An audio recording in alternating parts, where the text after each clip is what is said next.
Hi, I'm actually making this new video now because I've been asked by certain individuals to kind of make a summary of the three previous videos that I've made regarding the issues surrounding the syndicate mortgages and Fortress Real Developments. Now, basically, I've done these three videos over the last couple of weeks and put them out, and I've got a number of people that have started seeing it and viewing it, but certain people are saying the videos are long. I mean, they're about 40 minutes each on average.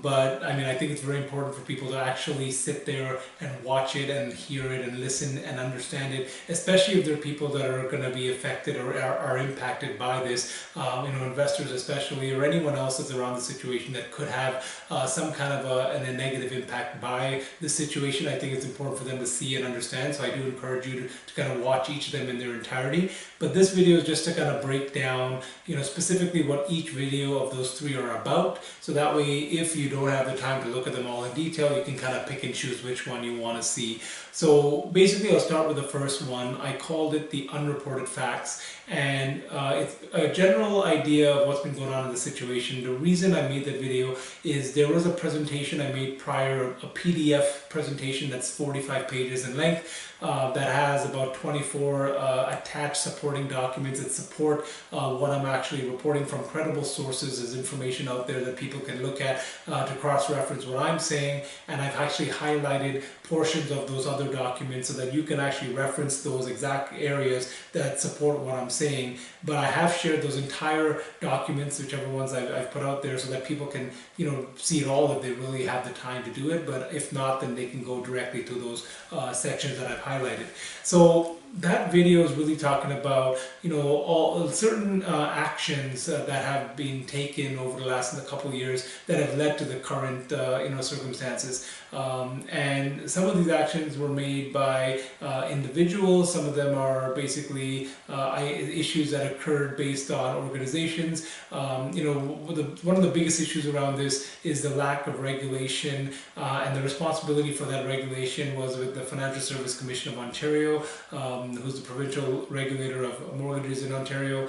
And basically this product came out a number of years ago and started growing very quickly. There wasn't any specific or very limited specific information with regards to uniformity and specific regulation in this area, in this space. And pretty much not everyone was doing everything in a specific process in a specific way, because those processes and those ways were not really clearly and in detail defined. Now, there was many people that have been opponents of this for years, people talking about against it or complaining about different things, and that should have I actually pointed out something to the regulator at the time to at least say, okay, maybe we should look at this and start putting some uniform and some detailed regulation in place. But this was not done, and it just kind of went on without it for a long time. There were minor changes made from time to time, but nothing, nothing that was as what may have been required. And finally, when it was done, it was already, the situation had already grown so big, and so many people were involved, and the actions taken by the regulator, I feel, were very irresponsible and actually added a lot of risk to the people involved, to the investors, to the people the regulator is supposed to be protecting. So it kind of talks about that. That video also talks about certain individuals that have taken specific actions over the last couple of years, and each of those actions added additional risk to all of the investors as well. These individuals have also been reported throughout the media. They've been getting a lot of attention, and some of the reporters that I have been in contact with are very they push back on any information that's outside of the information they've already been reporting on. And one of the reporters actually mentioned to me that this source of theirs that they'd used for these articles, that they hadn't actually verified independently his claims or information prior to reporting, which obviously adds risk. And the fact is that when I reached out and passed on information that was outside of what they've been reporting on, they basically have not given any interest to that information. So I don't know if, because of the consistency and the amount of information they've been reporting on in the past. If what I'm showing them is, contrasts that quite a bit, it may make them, maybe look bad. I don't know, but again, whatever the situation, it doesn't help the investors if they do not share the whole story. So people say that I've been saying that there's issues with negative reporting. My issues are actually more with selective reporting instead of negative reporting, and the fact that I've been in touch with them and provided information from third-party credible sources, and they ignored that when they clearly reported on certain things that they, again, as one mentioned, didn't verify. So those, that first video kind of goes into some of the reasons and causes of the situation, and really targets people to actually request a copy of the 45-page PDF presentation. There's an email mentioned in that video that you can actually send an email to ask for a copy of that presentation, and then you'll get that copy. So go to video 2 now. Video 2, it's entitled Inaccuracies Revealed. The whole premise of that video is there was an article put online, and then a forum kind of developed under that article where a lot of people started making a lot of comments, and there's a lot of misinformation, a lot of inaccurate information, a lot of information that's being put out of context. Certain parties that have been against this and have been speaking against this for a lot of times, and especially specific individuals that have added significant risk from a lot of actions that they've specifically taken, are also on this, making a lot of these comments and using inaccurate information. And in some people of the information, when I look at it, it seems that they would know the reality, but they're just kind of picking and choosing certain things to kind of, potentially, I don't know, confuse people to follow them. I have no idea. But it's just hard to imagine that those individuals don't really understand the fact of the matter.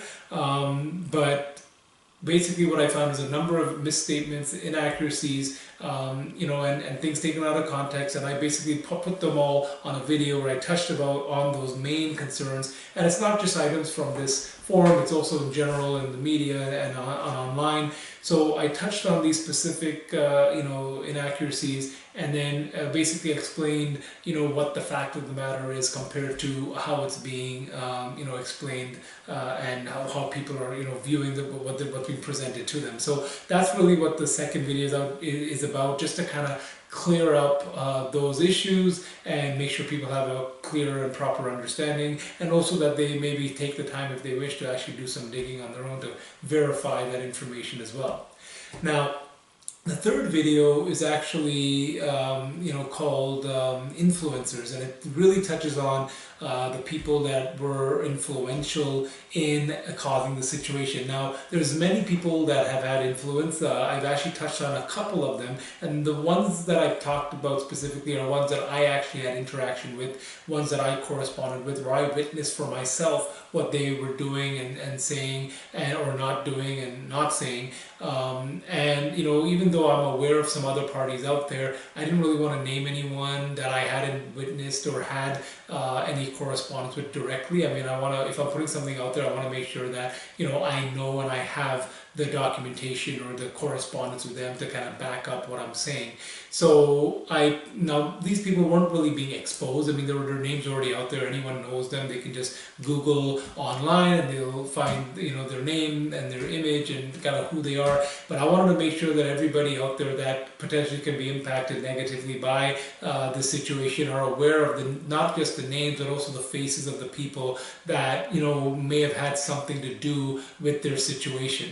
So I did actually point out a couple people on there and kind of talked about what each of those individuals had done or not done, or just kind of put out what the issue is and why certain actions or inactions of theirs were a problem, and how they would add and help create and make the situation worse.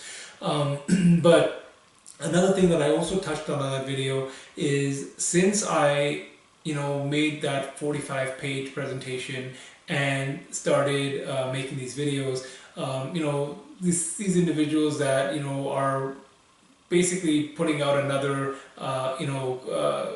they have a specific reason why they're saying certain things and doing certain things, And obviously, if I'm pointing these things out as an issue or saying that there's a problem with it, they're not happy. So in order to get their information, to continually have an impact, and to have people not give any value or spend time to see the information coming from myself, they decided to attack my credibility and integrity. And pretty much they made, this one individual actually made a claim as a fact, even though it's not true, that I am actually working for Fortress Real Developments and their lawyer, and that these parties, Fortress Real Developments and their lawyer, are actually paying me so that I can make these videos and the presentation that I did. Now, the reality is I have investors that are involved in this, and if this was a situation where it was just an investment that went bad, it's a different story. But because of what I've seen and what's being documented that I'm trying to share, it's easy to view exactly what's caused the situation. There's a lot of influences here that brought it to where it was, a lot of specific actions taken by specific people that brought it to this path. And normally it's hard to believe that a couple people could have that influence, but the thing is, if those people have influence over the media and are basically getting their attention on a large scale, then it's very easy for a lot of people to kind of believe what they're saying, because now they have all this backing from what people would assume to be credible, reliable sources, right? So basically, one of the key issues that I pointed out is, like I said, a lot of these people started attacking me or saying things negative about me online. A lot of the investors or certain people that were following these people, without fact, in many cases, I guess, blindly following them, they kind of jumped on the bandwagon, kind of doing the same thing. Now, there are a number of people that have seen what I have and have provided support, but for everyone that's doing that, there's that many more people out there that are kind of negative about it. And I found that many people automatically gravitate to the negative, even if it's to their detriment. But that's the unfortunate situation, and again, that's really what I've seen happening there. So I pointed out in that video that I am not working for anyone. I am not being paid for anyone. I'm doing this for my investors that I feel have been put in a situation that they shouldn't have been in, and that a lot of these actions that have been done caused the situation. And I'm concerned that this could be done again. It's not just that it's done with this particular product here. I mean, it could be used as a template for actions to be done against anybody and put other people at risk the same way this was done as well. Now, I mentioned before that I work with the various products and services of many investment companies, insurance companies, banks, and even if this happened to any of the other products or services or companies I deal with, and if I saw that there was some problem with what was done and how it was handled and how the results have been and what actions were taken, I would stand up and do the exact same thing. So it's not specific to a company or to an individual. I'm not being paid. I'm not working for anyone. So that was important to point out. Now, another thing I've actually realized is these individuals that have been causing this mess have been, I mentioned before, using inaccurate information, making false claims to keep their, ideas out there. But at the same time, they're really trying to control even the people that matter most here, which is the investors.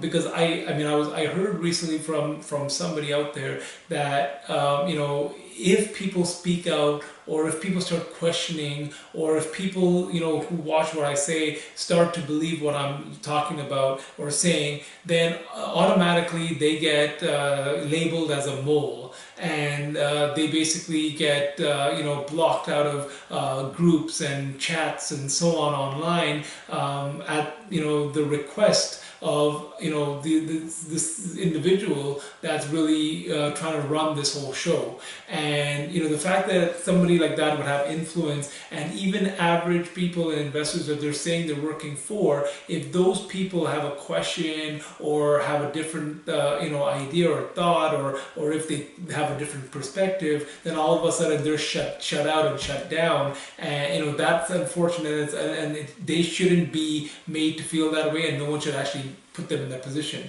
Now, lastly, one thing that I've also found is, based on one of the biggest reasons that I was doing this, is I found there's so many people out there that don't understand or aren't aware of the full situation, and they're just jumping to conclusions and making determinations. So for example, I had this one woman that was corresponding with me, and she referenced this entire thing as a scam, yet in the same email that she said that, she told me that she invested in 3 different projects, 2 of which paid her all her money and all her interest and everything that was owed to her, and 1 is still outstanding, but that one's not even due yet. But she basically is saying that it's lost, that she's lost all her money and that it's a scam. So obviously it doesn't make sense what her thoughts are compared to what the actual reality of her own situation is.